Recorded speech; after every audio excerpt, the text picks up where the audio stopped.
Hello সবাইকে, সবাই কেমন আছো? Welcome back to my channel simply Payel. তো এই ব্লগটা ভীষণই স্পেশাল হতে চলেছে। এটা আমার 7th মান্থ বেবি শাওয়ারের ব্লগ। তো তোমরা ভিডিওটা স্কিপ না করে পুরোটা দেখতে থাকো। দেখো এখানে সকাল সকাল আমি উঠে পড়েছি। এখানে আমার রুম ডেকোরেট করা হচ্ছে আর এখানে আমার শাশুড়ি পায়েস করছে আমার জন্য। তো আমার প্রেগনেন্সি 7th মান্থ চলছে, যেহেতু আমি লং ব্লগ দিই না, শর্টসটাই বেশি করি, তো আমি শর্টসেই অ্যানাউন্স করেছিলাম আমার প্রেগনেন্সিটা। তো দেখো ঘরটা সুন্দর করে সাজানো হয়েছে আর এটা একদম ঘরোয়া করে অনুষ্ঠান করা হয়েছে। আমার সাতটা হয়েছিল রথযাত্রার দিন 7ই জুলাই। তো সেদিন রবিবারও ছিল, দিনটা ভীষণ ভালো ছিল, ভীষণ শুভ ছিল। শুধু স্বাদের অনুষ্ঠানের জন্য না, অন্য অন্য অনেক শুভ অনুষ্ঠান হয়েছিল সেদিন অনেকের বাড়িতে। আর সবথেকে আশ্চর্যের বিষয় যে সেদিন সারাটা সপ্তাহ বৃষ্টি হয়েছে। ভগবানের বিশাল আশীর্বাদ যে সেদিন একটুও বৃষ্টি হয়নি। আমরা সারাটা সপ্তাহ জুড়ে ভেবেছিলাম যে আত্মীয় স্বজন যাদেরকে বলা হয়েছে তারা আসতে পারবেন কি না এই বৃষ্টিতে। তো ওই ভয়ে ভয়ে আমরা একদমই ছোটোখাটো করে অনুষ্ঠানের ব্যবস্থা করেছিলাম। এখানে দেখো সকাল সকাল সময় মতো যে সময়টা ছিল আর কি, পায়েসটাই আসল। তো এখানে আমার শাশুড়ি আশীর্বাদ করে পায়েসটা আগে দিচ্ছিল আমাকে। আমার মাও সকাল সকাল চলে এসেছিলেন। তো শাশুড়ি বলল পায়েসটা খেয়ে তুমি রেডি হও, তারপর সব কাজ করো। কোনো রকম শাড়ি পেঁচিয়ে আমি বসেছি পায়েসটা খাওয়ার জন্যে, কারণ আমি ভেবেছিলাম একবারেই হয়তো ওই 2টো অবধি টাইম ছিল, 2টো কত অবধি, তো একবারেই আমি পায়েসটা খাবো। কিন্তু শাশুড়ি মা বললেন, মানে আমার মাই বললেন এসে যে না, তুই আগে পায়েসটা সময় মতো খেয়ে নে, তারপর সব কাজ কর, রেডি হ আস্তে ধীরে। তো মা এখানে আশীর্বাদ করছে দেখো। তো আমি আগের দিন রাতে একা একা বসে বা হাতে মেহেন্দি পরেছি, ডান হাতে পরিনি, তার কারণ মেহেন্দিতে তো কেমিক্যাল থাকে আর এটা এই হাত দিয়ে আমি খাবো, তো এটা বেবির জন্য ভালো হবে না। তো আমি এক হাতেই মেহেন্দি পরেছি। আর পার্লারে একজনকে বলে রেখেছিলাম আমাদের পাশেই, শুধু আমাকে শাড়িটা পরিয়ে দেবে আর চুলটা বেঁধে দেবে, কারণ আমি মেকআপ নিজেই ভালো করতে পারি। তো রিস্ক নিই না মেকআপ অন্য কারোর, আর আমি খুব ন্যাচারাল মেকআপ পছন্দ করি। তো ওর জন্য মেকআপের জন্য আলাদা করে আমি বলিনি, ওই শাড়ি আর চুলটা বাঁধবো ঠিক করে রেখেছি। আগের দিন আমার আল্ট্রাসাউন্ড ছিল 7 মান্থের। তো আসার সময় আমি ওই চুলে ফুল, গজরা এগুলো সব কিনে রেখেছিলাম, তো কোনো অসুবিধা হয়নি। আমার আশীর্বাদ এগুলো চলতে চলতে দেখি আমার পার্লারে যাকে বলে রেখেছিলাম ও চলে এসেছে, সময় মতন একদম চলে এসেছিলো, দাঁড়িয়েছিল। তো একে একে 3জন 5জন এরকম লাগে বেজোড়। তো 3জন মিলে আমাকে, আমার মা, আমার শাশুড়ি মা আর এটা হলো কাকিমা, আমাদের বাড়িতে রেন্টে থাকে, কিন্তু একদম আমাদের ফ্যামিলি মেম্বার, নিজেদের মতো, এত ভালো ওনারা।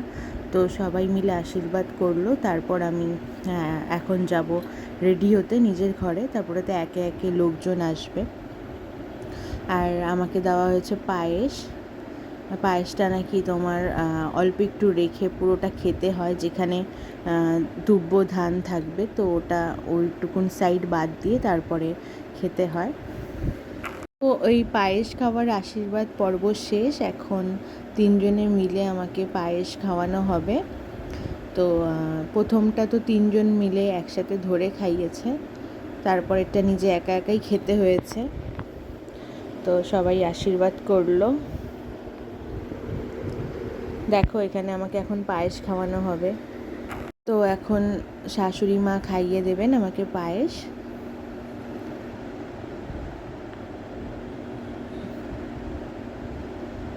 দেখতে দেখতে সময় কত তাড়াতাড়ি চলে যায় না। এই দিনটার জন্য আমরা অনেক দিন ধরে প্ল্যান করছিলাম। তো দেখো আমার ফাইনালি স্বাদও হয়ে গেল 7 মাসের। চলে এসেছি নিজের ঘরে, চুল বাঁধছি এখন। তো ওরা অনেকক্ষণ ওয়েট করেছে আমার জন্য। আর চুল একদম সিম্পল রেখেছি আমি, সিম্পল খোপার মধ্যে। আর এখানে দেখো আমাকে শাড়ি পরানো হচ্ছে। এই শাড়িটা আমার হাজব্যান্ড নিজে পছন্দ করে কিনে এনেছে, আমি যাইনি। তো শাড়িটা ভীষণ সুন্দর, আর অনেকেই বলেছে আমার শাড়িটার কথা, তো এটা কি সিল্ক, এটা কোথা থেকে নিয়েছি। তো তোমাদের কেমন লাগছে অবশ্যই আমাকে কমেন্ট করে জানিও।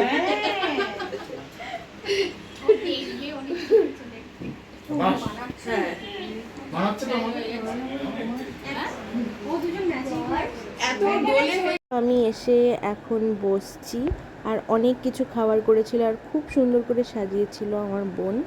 তো এখানে অনেক রকম অনেক আইটেম ছিল, 7 রকমের আইটেম ছিল। আমি অল্প খেয়েছি, বাকিটা পরে খেয়েছি। স্বাদের খাবার নাকি পুরোটা শেষ করতে হয়, তো আমি পুরোটা শেষ করতে পারিনি। আমার খাবারই আমি খেয়েছি, কিন্তু আবার পরে খেয়েছি। তো এখানে ছিল মাছের একটা বড় সড়ো মুড়ো, চিংড়ি মাছের মালাইকারি, আলুর চিপস, ডাল, কাতল মাছের কালিয়া, মুড়ি ঘন্ট, চাটনি, 7 রকমের মিষ্টি, দই, পায়েস, সমস্ত কিছু ছিল, পান। একটা ইউনিক আইটেম দেখবে, সেটা হলো দুটো ডিম দেখো ভাতের ওপর। এটা বলছি, আমার শ্বশুরবাড়ি না সিলেট, তো ওদের নাকি নিয়ম আছে স্বাদে ডিম দেওয়ার। তো ওই ডিম সেদ্ধ দিয়েছে, দুটো ডিম সেদ্ধ ছিল ওপরে। আর খাওয়াটা নিয়ে তো অনেকক্ষণ বসেছিলাম, ফটো শ্যুট হয়েছে, সবাই এসেছে, গল্প করেছে। মানে খাওয়াটা আমি অনেক পরে খেয়েছি। তো এখানে দেখো আমার হাজব্যান্ড আমার সাথে ম্যাচিং করে পড়েছে, আমরা টুইন করেছিলাম সেদিন। তো সবাই বলছিল খুব সুন্দর লাগছে। ও আমাকে শাড়িটা গিফট করেছে আর পাঞ্জাবিটা আমি ওকে গিফট করেছিলাম। তো জামাই ষষ্ঠীর যখন মার্কেটিং করতে গিয়েছিলাম তখনই আমি ওর জন্য এটা কিনে নিয়েছিলাম। এই আমার বোন, অনেক ব্লগ ওর সাথে তোমরা দেখেছো। তো ওই সব কিছু করেছে। এখানে আমার শাশুড়ি মা আশীর্বাদ করছে প্রথমেই আমাকে। তো শাশুড়িরাই স্বাদ দেয়, তো প্রথমে নাকি শাশুড়িকেই আশীর্বাদ করতে হয়। তো এখানে মা আশীর্বাদ করলেন আমাকে, এবার একে একে সবাই আশীর্বাদ করবে।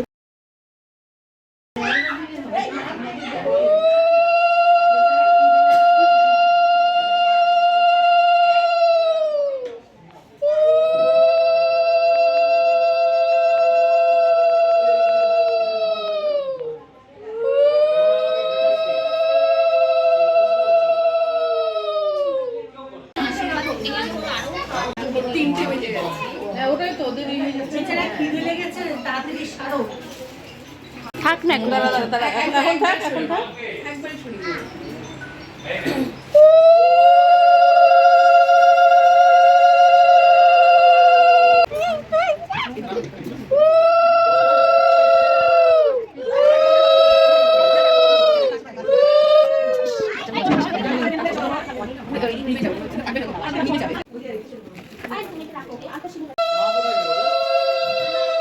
খেলাটা ভীষণ মজার, এক জায়গায় প্রদীপ আর এক জায়গায় নোড়া রাখা থাকে।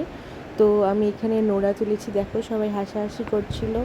আর খুব মজা হয়েছে এই খেলাটা খেলতে, নাকি জানা যায় ছেলে না মেয়ে হবে। তো ভীষণ মজা হয়েছিল। তো সবাই আমার জন্য অনেক করেছে। তো অনুষ্ঠানের শেষে সবাই লাস্টে এটাই হয়, দুপুর তো হয়নি, সবাই বিকেলে গিয়ে খেতে বসেছে। তো আমাদের খাবার অ্যারেঞ্জমেন্টটা ছাদে করা হয়েছিল। আর শুভ অনুষ্ঠানে তো স্বাদের অনুষ্ঠানে মাছের আইটেমই বেশি রাখা হয়, তো একদম সিম্পল মেনু রাখা হয়েছিল। আর রান্না সবাই বলেছে খেয়ে ভীষণ ভালো হয়েছে, সবাই ভীষণ তৃপ্তি করে খেয়েছে। আর এটা শুনে আমরা সত্যিই খুব খুশি হয়েছি। তো আমার ব্লগটা আমি এখানেই শেষ করছি। তোমাদের কেমন লাগলো আমাকে অবশ্যই কিন্তু কমেন্ট করে জানিও। আর আমাকে, আমার হবু বেবিকে তোমরা আশীর্বাদ করো যাতে ও সুস্থভাবে পৃথিবীতে আসে।